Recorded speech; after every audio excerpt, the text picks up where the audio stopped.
You know, they don't usually let Larry and I out of East Toledo or Oregon very often to do presentations, so we're really excited about being here, and thank you so much. A wonderful meal, and looks like we've got a good group here. And he's so true, and before we jump into too much, as we talk about Navarre, and my ancestry goes back to a Robert Navarre, which probably Peter was probably the second. To give you an example, the light keeper at what was called the Manhattan Lights, which was the range lights in Maumee Bay before they built the lighthouse out there. He was the head keeper of the lighthouses over there.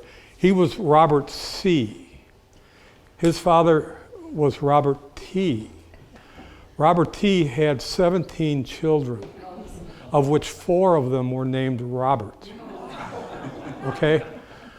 I can't begin to keep them separated. There's no chance that I can, I'm Robert Hutro, and that's what, when people ask me who, I'm Robert Hutro. And that will sort of guide you to where I belong in the mess of it. And because we've proliferated all over the United States, when you take and do the family tree around, and of course we're all related to somebody famous, but just 2 years ago, Marshall Lloyd, he has probably over 1,000 Navarres in his database right now, research done on it. And that's who we go to for this type of information. 2 years ago, he finally drew out the family tree of one of the distant cousins who decided to go west and settled in Chicago. And went through there, and they finally had a daughter who married a man named Mr. Rodham. Hillary Rodham Clinton is my 7th cousin. So you're related to somebody somewhere all the time, So Larry and I both grow up in East Toledo. We're East Toledo boys. We'll be East Toledo boys till we die. We both went and graduated together at Wade High School. We played on the tennis team together.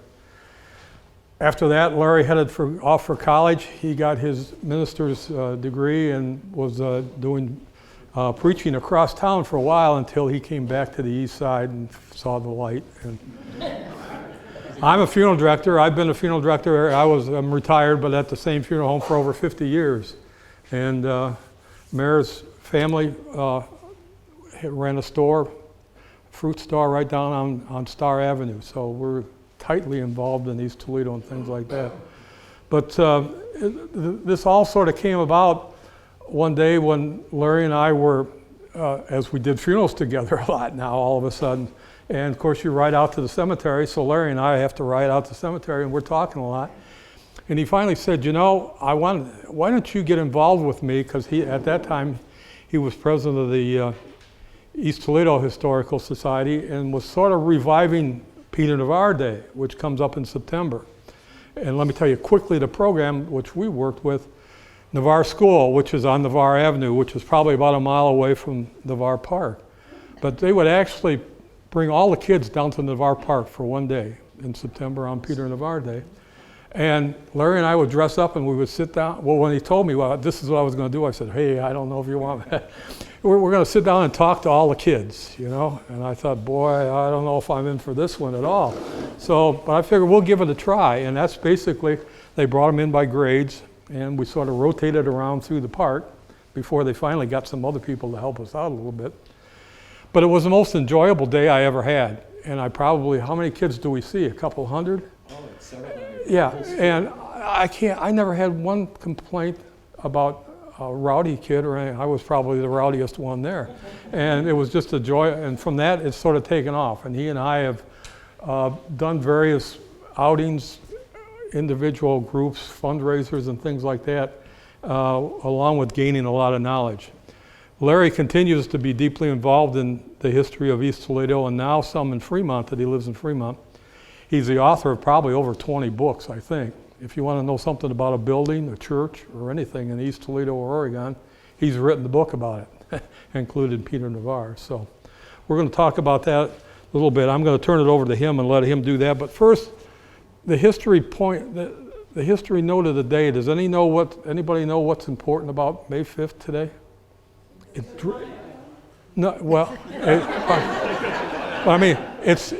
It relates directly. This was the end of the siege at Fort Megs. Okay, do you know what we're talking about? Okay, that's the day that they sent the soldiers across the river and got massacred. Okay, that guy was with them. Okay, and if you read his memoirs, he'll tell you out of his unit, he gave the name of the other guy were the only two left. Okay, unfortunately, the only reason he was left, and the second most important backstory to this was the fact that Tecumseh walked in, or finally got there, and stopped the massacre. Okay? Native Americans don't get their due sometime. Tecumseh is probably one of the most important people in American history. And it's an important point, and that was today. So, now, for the rest of the story, I'm going to have Larry come up. We're going to take a quick switch on the mic, and he's going to tell you all about Peter. Okay, thanks, Terry. The rest of the story. We'll check with Tap. It's just for the camera.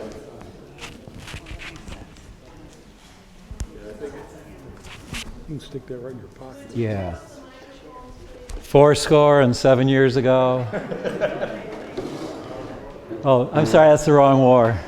But, yeah. Thanks, Terry, and thanks for inviting us, too. Really appreciate it. It's great to be here, and you guys do a wonderful job with the history. It's nice to know, too, that Siege of Fort Meigs, they celebrate that in Mexico now, too. So,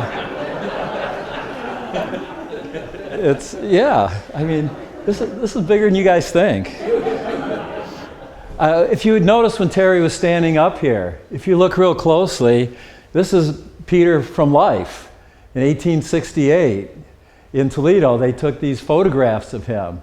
And as far as I know, that's the only photographs from life, isn't it, Terry? Oh, there's the one reunion photograph. But I don't know if you look at Terry, and Terry's a direct descendant from Peter's older brother, Robert. And as you'll see, that's why he got the better clothes, too. And but anyway, Peter is the grandson of Robert D. Navarre, and not D, the letter, Robert of Navarre from France. And the Navarres go back, and in the first book we traced all of those generations. This is a revised second one. All those generations back to Henry IV. Henry IV, King of France, was Henry of Navarre. It was a region. And then all those generations coming down, and Robert then was sent over. He was an important figure in France, and over to Detroit, the Narrows, Detroit, and established a presence there in about, 1745 or around in there. And then one of his sons, who was Francis, they called him Outreau, the Indian name, and then he moved down to Monroe, Michigan, which was called Frenchtown, and that's where Peter was born. And this is the old, what was that building called, Terry? Navarre Trading Post. And it's still there. There you see it. That was built in 1789. That's the oldest frame building in Michigan that survived. Yeah, and it's part of, there's national parks now up there in Monroe. And so, that's where the Navarres were. And then in 1807, and it's hard to say exactly how many, but probably 5 brothers, right, came down to the Maumee Bay area and settled out what's now the Bay Shore Road out here, Otter Creek coming out of East Toledo. Here's Oregon. And that's where they settled out there on the Bay Shore. It would be Robert, it would be Peter, Francis, after his father, Alexis, and James, right? Jacques. And those 5 brothers were the first permanent settlers in what became Oregon Township, which is East Toledo and Oregon today. So the Navarres have quite a history. And if you look real close, of course, it was all Indians there. And see, really, Peter, English was not a primary language for him. French was his language. But he could also speak the Indian languages. The Potawatomi was the most, and also the Ottawa, and the Miami were up here a little bit. That's where Maumee comes from, by the way, Maumee River. It was a river of the Miamis. And in French, IS at the end of a word like Chablis is pronounced E. So the river of the Miamis became the Maumee River, and that's how the Maumee River got its name. But anyway, that's where they settled. And you can see out here, the Indians, this is the Ottauquechee Tract out here. That was the land given to the Ottawa. And then this square right here is the Navarre Tract. And that was given there to the family later on, because that's where they settled. Just yesterday, you guys were out on the little Cedar Point peninsula over here, the little Cedar Point, not going on roller coasters, but birding. By the way, that's where my wife is today, birding. Because she's from Columbus, so we didn't let her come. But this is the Navarre Tract and the Ottauquechee Tract. So there you see Chief Ottauquechee. He was the chief of the Ottawa. I'm in your way, aren't I? A little bit. And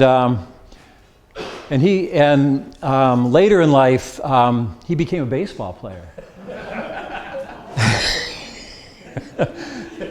They had a baseball team out there, the Ottauquechee.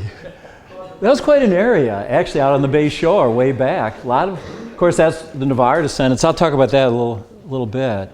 And here you see this aerial view of it. This is looking from out in the bay.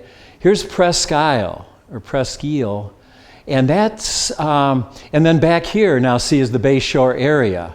This is kind of the beginnings when it was Gulf oil and the oil coming in there, and then later the shipbuilding and everything. But this little peninsula out here, this is right as the river comes into the bay. This was called Presque Isle. Have you ever heard of that? Yeah, and you know it was there in the 1890s. Have you seen those? It was an amusement park. And so you had to ride a boat, a steamer from Madison, at the foot of Madison Avenue, and ride it up the river and go out to Presque Isle. In the 1890s, that was a big deal. That was the amusement park to go visit. And there you see, they had a Ferris wheel out there. I'm just going to do this really quick.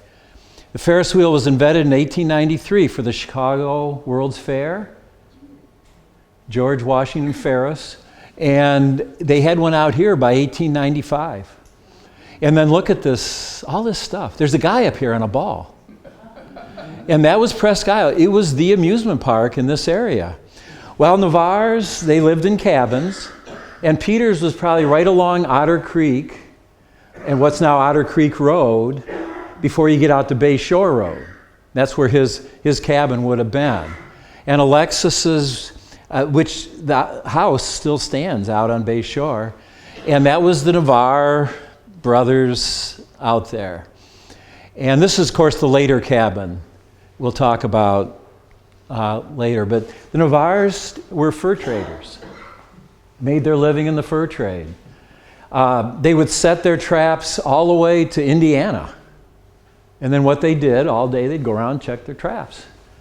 And they lived in the woods. Navarre was a great woodsman. And a lot of descriptions of him. He was probably over 6 feet tall, weighed about 140 pounds. Just really wiry. He could run really fast. And of course knew all the trails. He could speak the Indian languages. And so he was really valuable. And of course it was the furs that were there living. That was big. When still a French presence here back into the 1700s. There you see a beaver pelt. Oops. There you see a beaver pelt being turned into a top hat. And so those furs were valuable. This is the Machen painting of him going through the woods. You can see, just love the woods, walking along. And so when the War of 1812 started, General Harrison at Fort Meigs then got the Navarres involved.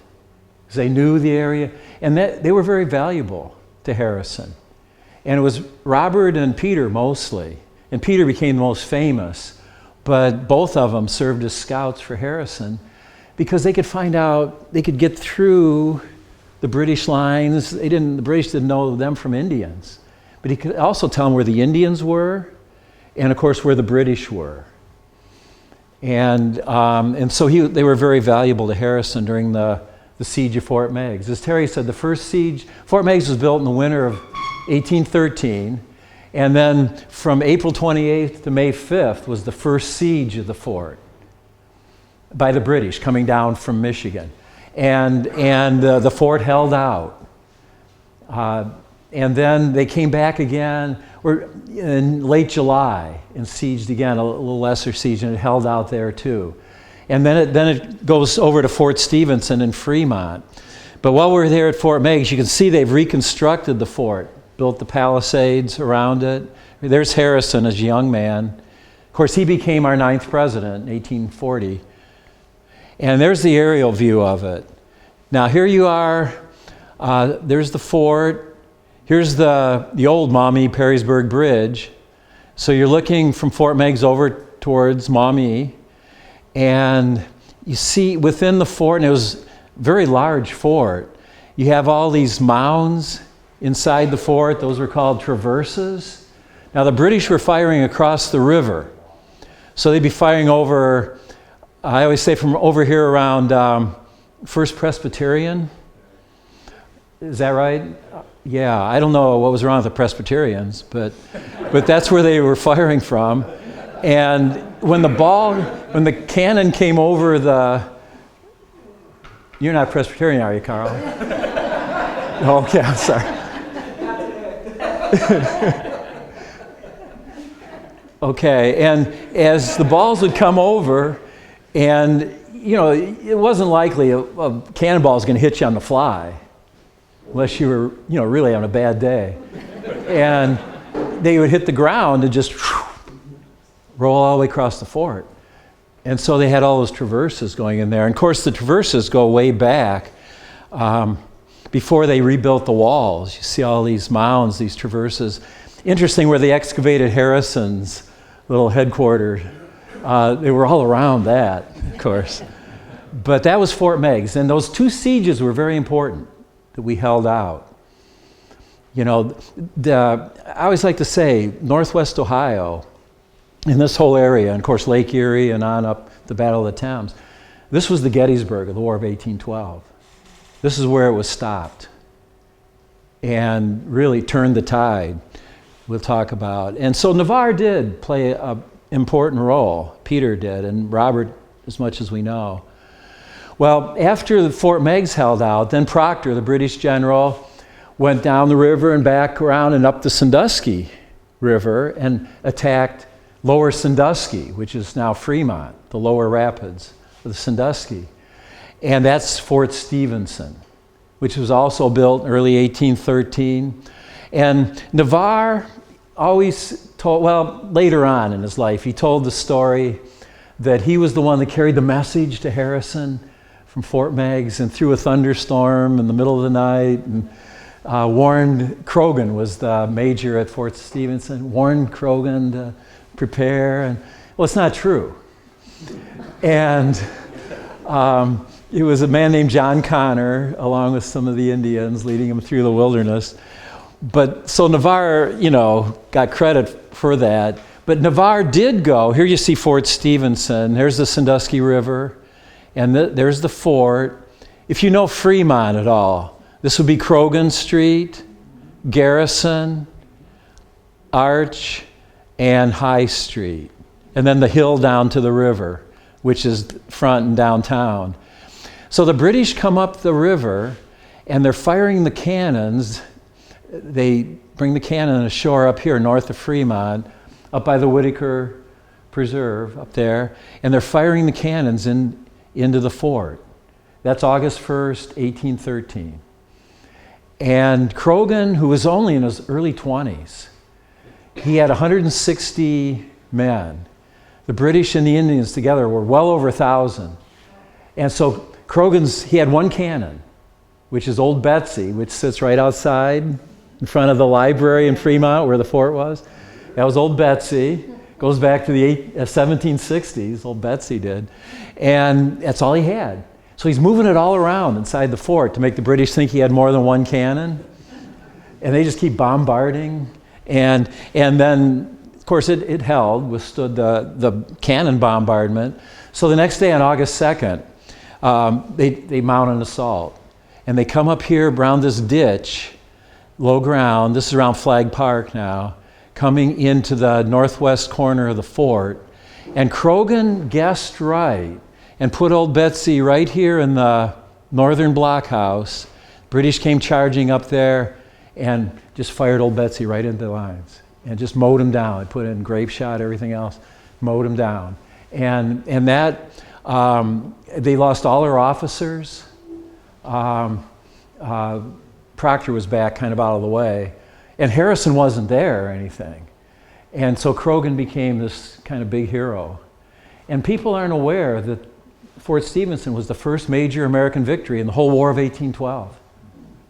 And that really is what turned the tide. There's Croghan, and there's Old Betsy, sitting right out, the library is there in the square now.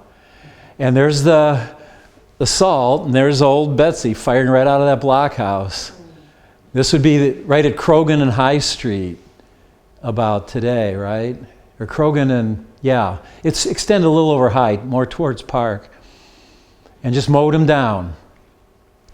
And so what Proctor did then, after he was repulsed, retreated. And the British, the key thing the British had was the Navy. That's been always the history of Britain, hasn't it? The naval power. And they goes back then to Lake Erie. He's withdrawn from the land battles. And then that's where Perry comes in. Now Navarre is also famous. Supposedly he's carrying these messages to Perry. Because remember, it's just Indian trails and stuff. And he's carrying the message to Perry, to engage the British. He's carrying, this is from Harrison to Perry. And he's also guiding the Kentucky riflemen that had come up from Kentucky, that Perry was just desperate for anybody to shoot. And so Navarre was there. He went to Perry on August 5th, just after the Battle of Fort Stephenson. Again, on September 3rd, it was, supposedly, he had made contact with Perry. And then on September 9th is when he led the riflemen there. And then the next day was the Battle of Lake Erie, September 10th. Just a little over a month from Fort Stephenson. This is the key thing of the War of 1812, trying to, how important Navarre was at that time. There you see the, Put-in Bay, the little enclosure, the sheltered bay there. There's Perry, who's also a young man in his early 20s. And the battle itself, I'm going really fast here, but he had two large ships, the Lawrence and the Niagara. And the Lawrence, Commander Lawrence was his hero, Perry's hero, so he named that his flagship. And the Lawrence, there you see the corner of it right here. It was practically blown out of the water. British bombardment. Barclay was the British commander. And so Perry gets in the rowboat, the lifeboat. He's rowed out from the Lawrence, right underneath the British cannon, because they're all aimed on him. And he gets rowed over. He didn't even have sense enough to sit down. I mean, He was posing for the picture. yeah, he knew that somebody was going to paint this. I was talking about that one time. The guy, that's right, he thought he was George Washington going over the Delaware, up there posing. You got to point the way over to the ship. But this guy, what's that? Yeah, it's this boat, not the little one. And this guy tugging on his coat here, sit down. I was talking about Battle of Lake Erie one time, and one of the ladies in the group said that this guy with long mutton chops here was her ancestor. Was on the boat. But anyway, Perry, it was just like a charmed life. I mean, no way he should have won that battle. No way he should have won that battle. But he gets across there and gets into the Niagara, and then, and you remember those naval battles, you can only shoot out the side. So the wind shifts, and he's able to go right through the center of the British fleet, shooting out of both sides, and within 30 minutes, it was pretty much all over. And we're talking about like 6 boats against 7. And a lot of them were very little, but the Niagara then became famous.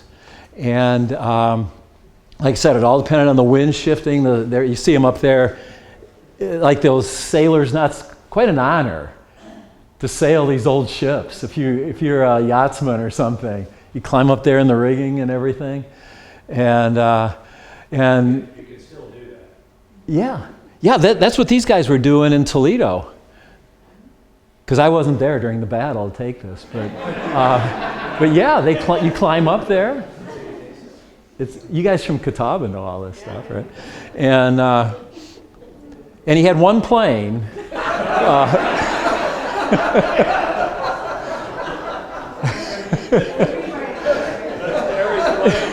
Yeah, a little air support, you know. That's the tri-motor. And there you see the monument, of course, in 1913. And then, of course, in 1913, Niagara made this tour of the Great Lakes, and you see it there in Toledo. They still have the old Wilcox now. This is the old Toledo Trust. That was the tall building in Toledo. It was built just the year before, in 1912. But there it is in 1913, and then it was back a few years ago, too, in Toledo. It's great to see these ships from the War of 1812. And so, like I say, then Barclay surrendered the whole fleet. And like I say, it was only like 6 boats or something. But it was the first time in British naval warfare they had ever surrendered a whole fleet. In all those centuries. It's right out here on Lake Erie. I love this history here. And so then, once they lost the support of on the lakes, then Proctor had to retreat. And he goes back up into Canada. Let's see. Here's Fort Stevenson, and there's Fort Meigs. And so he goes back up through Detroit, and goes over here to the Thames River, and he's retreating back up into Ontario. Well, that's where then they caught up with him. Harrison caught up with them. And that was the Battle of the Thames on October 5th, 1813. And that was pretty much it. And that's where Tecumseh, some people say now Tecumseh. There's a lot of different ways to pronounce it.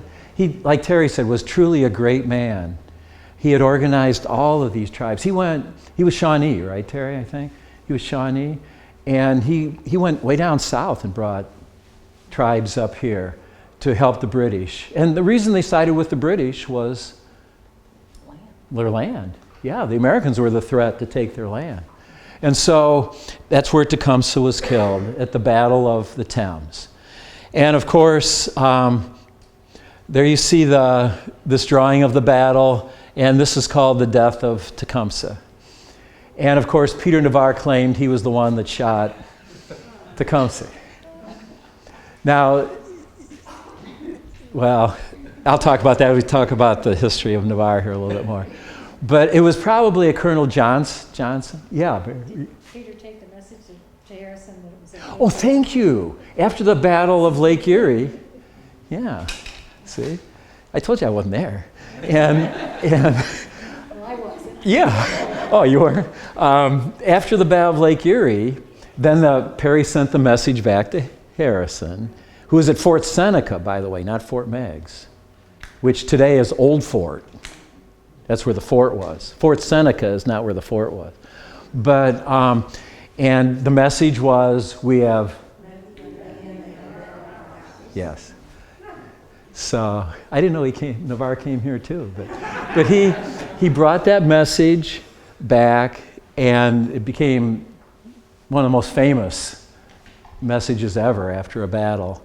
And it's pretty much certain that Navarre led them to Harrison right after the battle. It was a man called Delaney Forrest, was the soldier that actually bore the message, but Navarre probably guided him there. No way you would have found No. where he was going. I still get lost trying to find Old Fort. Who did he lead to Harrison? I missed that part. A man named Delaney Forrest was the one that's usually given credit, the soldier that was out on the ship and sent the message to Harrison. And Navarre probably guided him there to give Harrison the message from Perry that he had won the battle. And then of course up there, and Tecumseh's killed. Once Tecumseh was killed, the tribes just drifted away into the wilderness. And of course then the British retreated, and that was it. And that's why we have, a state called Ohio, and a state called Wisconsin, and a state called Minnesota, and, westward movement.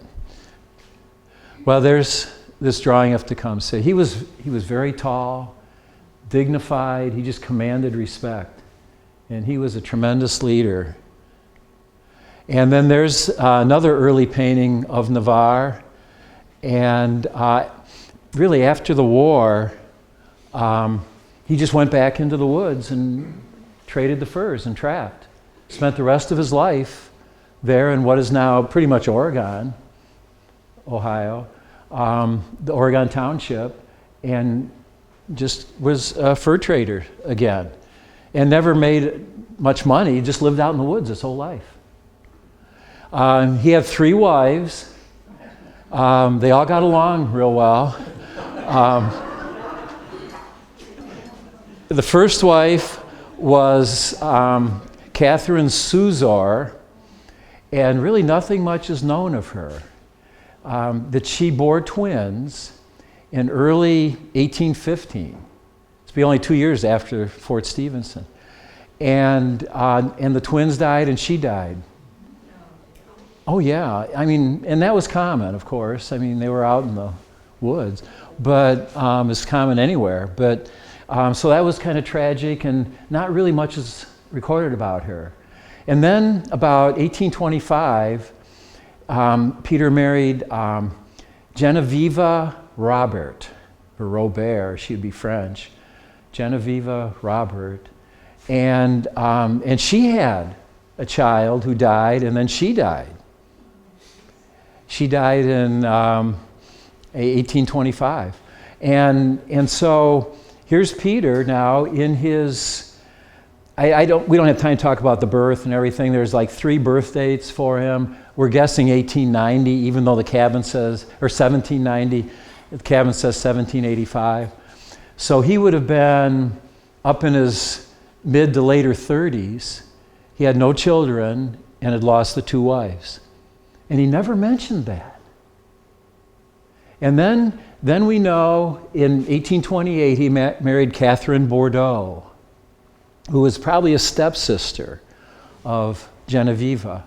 And she had 8 children and lived a full, long life.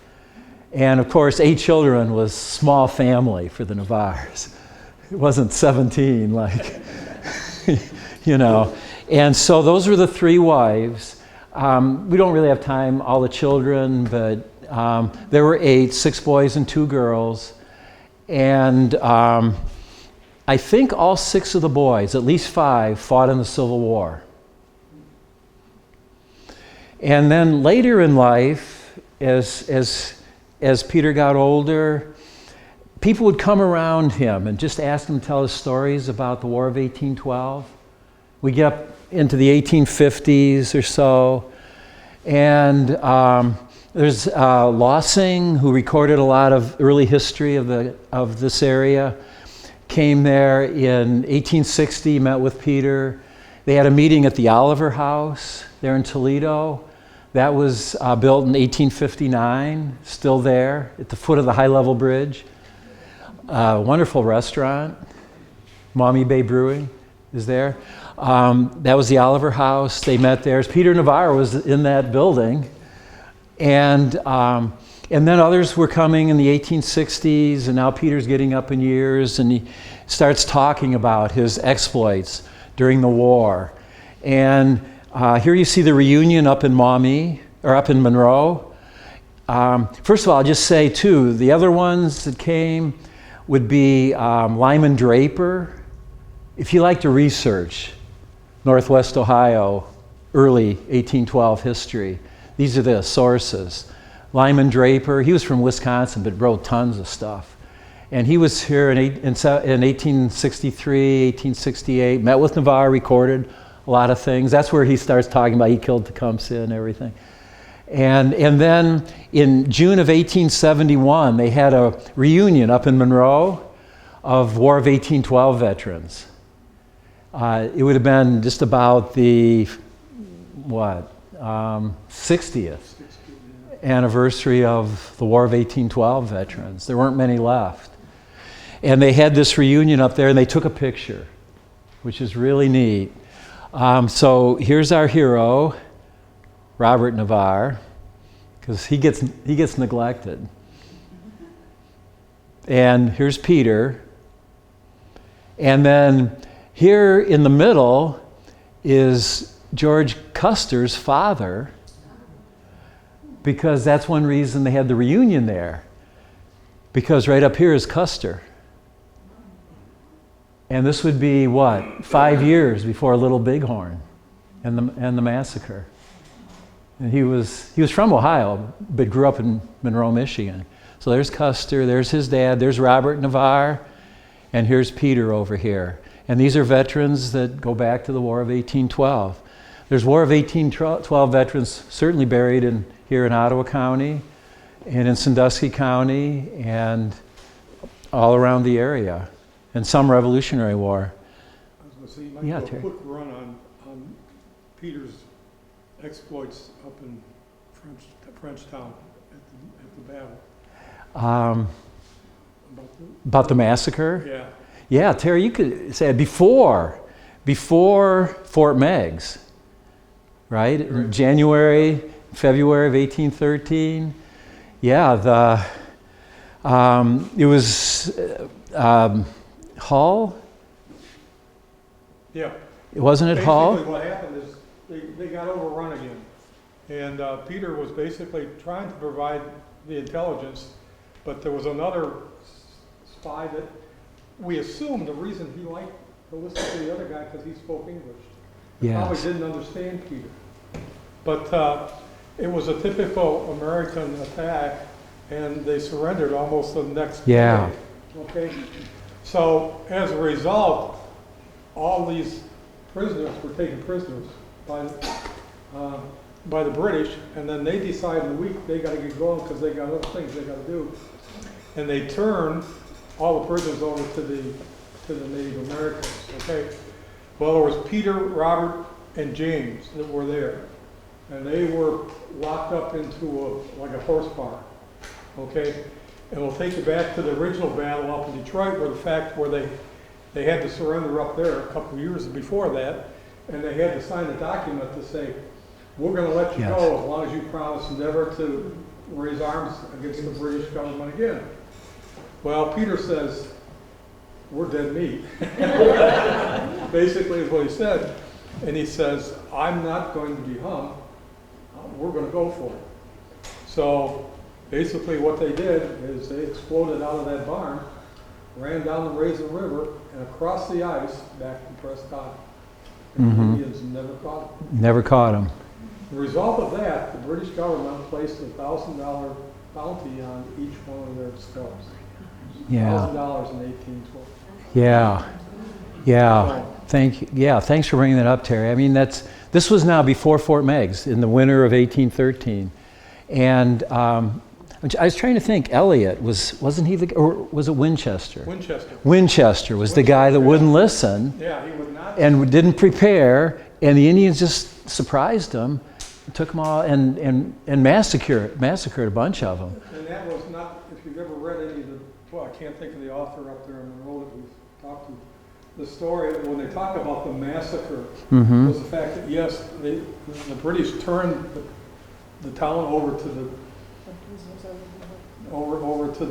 to Native Americans. Yeah.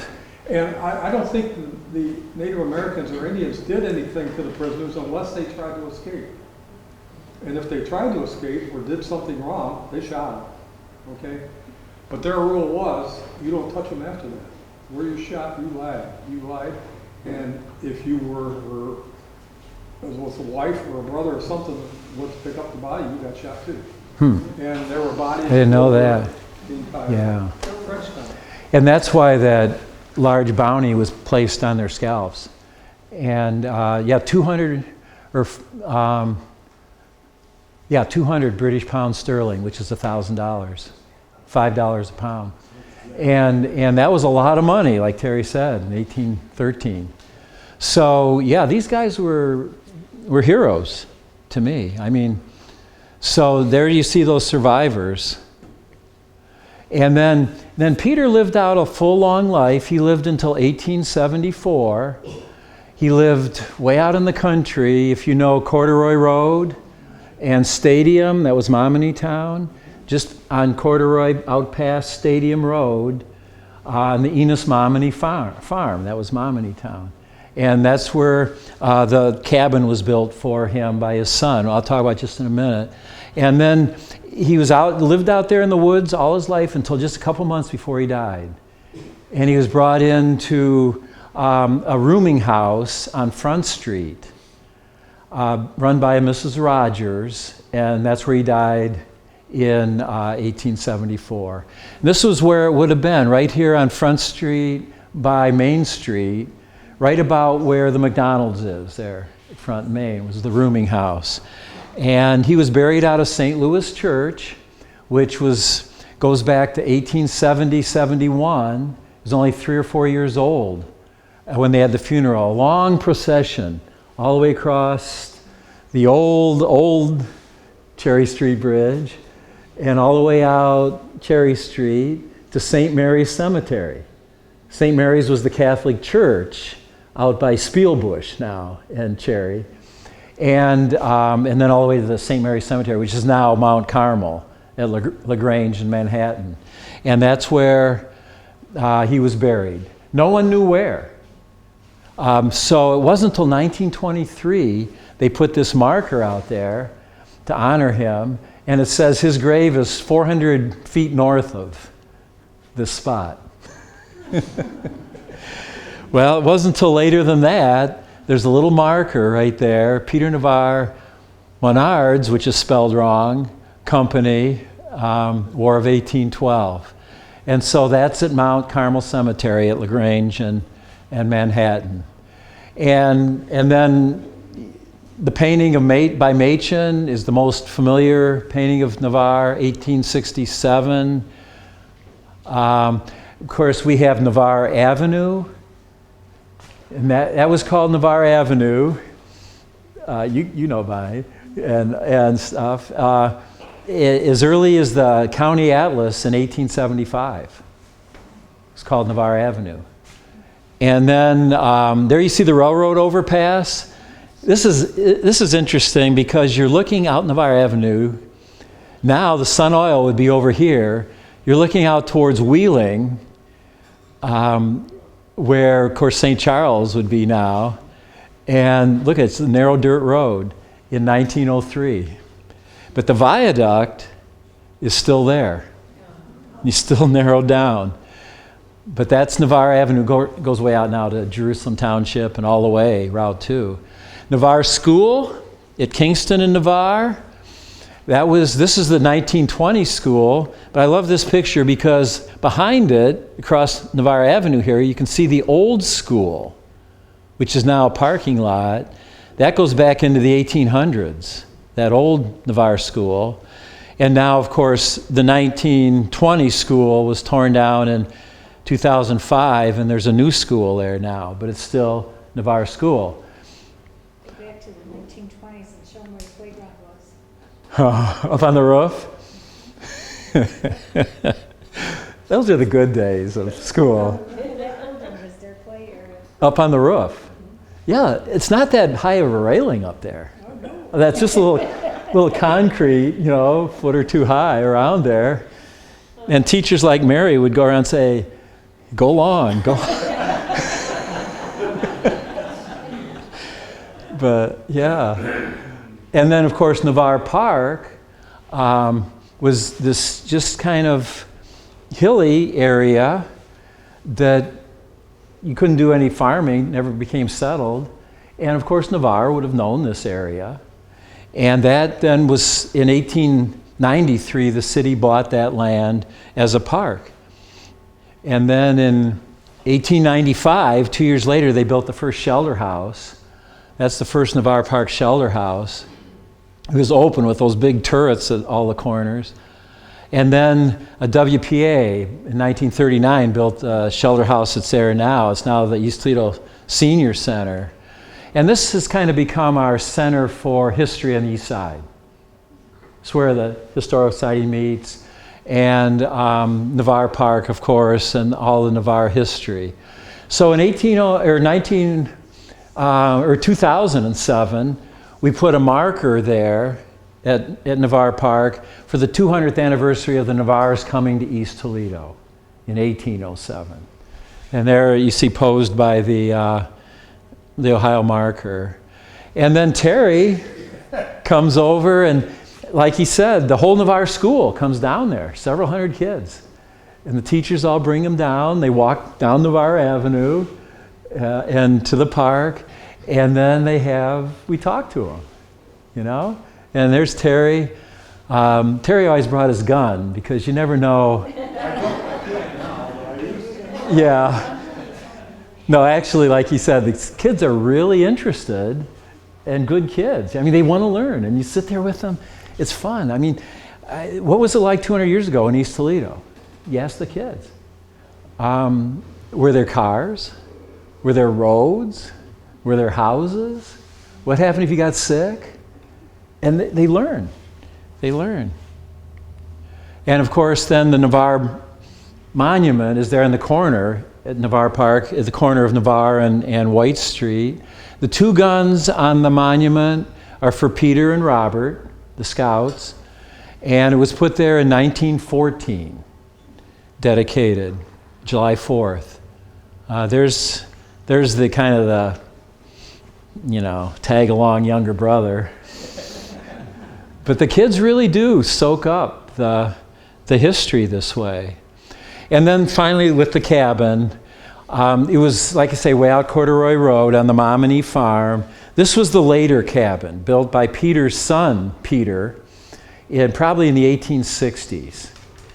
And then in 1922, they brought it into Navarre Park on September 9th, and that day was declared by the city of Toledo an official holiday, Peter Navarre Day in Toledo, Ohio. It was the day Navarre took the message to Perry, the day before the Battle of Lake Erie. And so there you see it at Navarre Park. There's Mominy Town, where it was way out there. This is Stadium and Corduroy.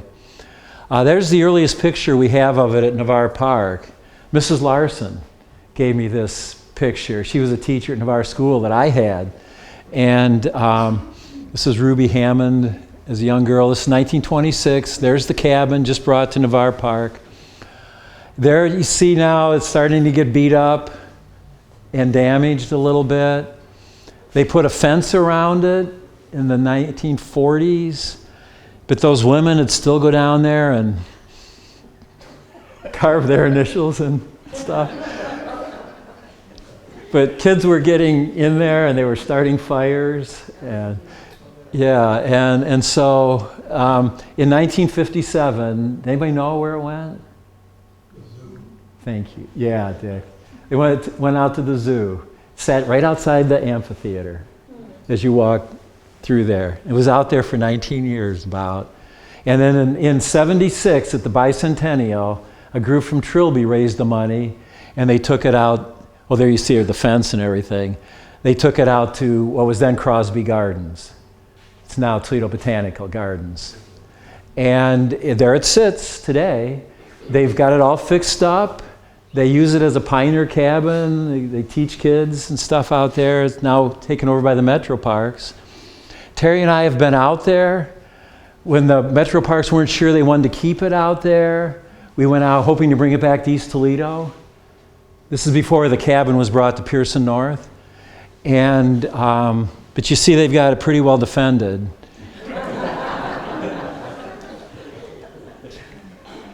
But we had a lot of nice parties out there.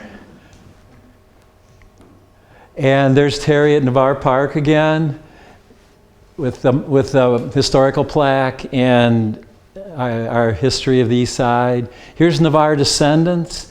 In 2007, again, for the bicentennial of the Navarre settlement, a lot of Navarres came back. This is even earlier. You notice the symbol for the Navarres back here?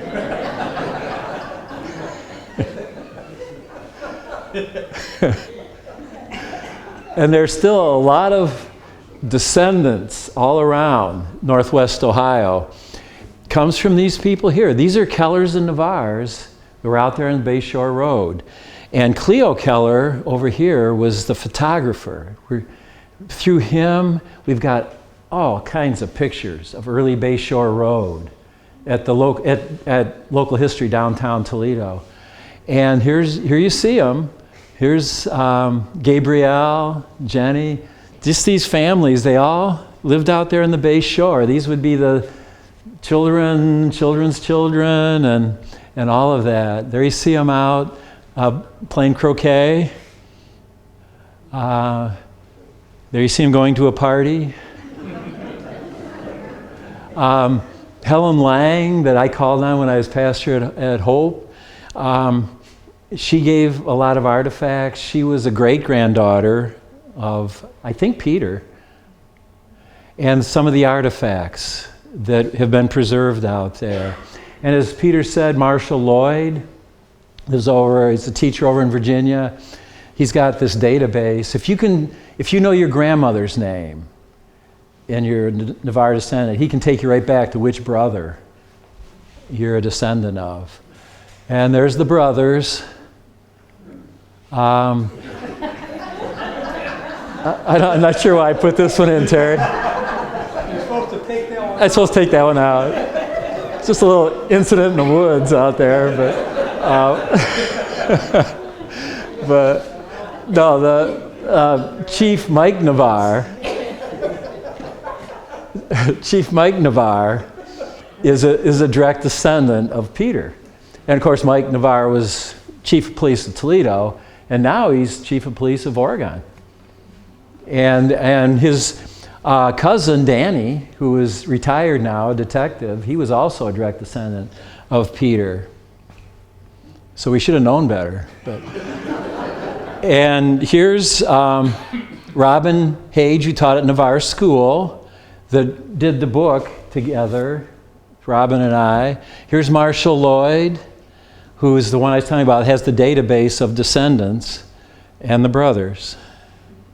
And there he is, our patron saint of East Toledo, Peter Navarre. So thank you very much for inviting us. Yeah.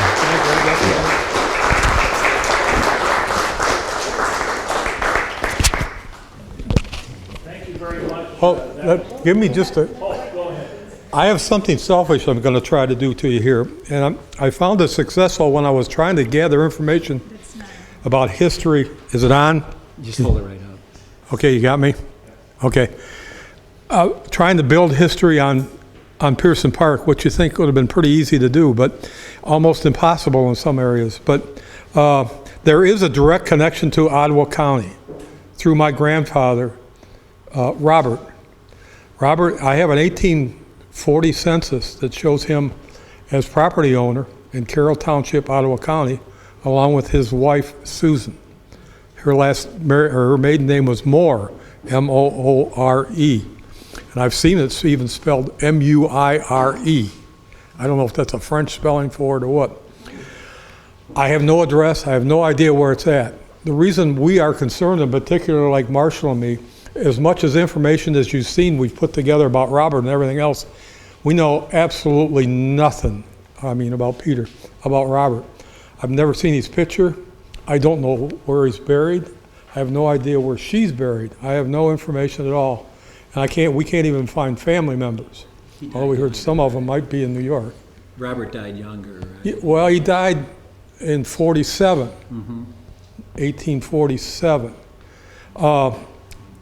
I did find that she had a brother, Louis, spelled like the French way, Louis, who died in 1856 or 55 at Locust Point, which all of a sudden says, I'm reliving my genealogy because I could take a stone and hit Locust Point.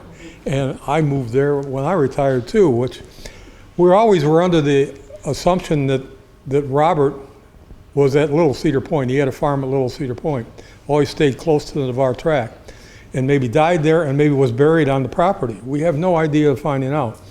But all you folks are Ottawa County people, and every time I find somebody named Moore, or even close to it, I'm asking questions and names, because we would love, that would be like the closing of the family, if we could put Robert into the picture, at least have some idea if there's family members around at all. So that's one of the reasons why I said yes when Rich said, do you want to speak today? Because I was hoping to make that plea. So again, thank you all for having us here today.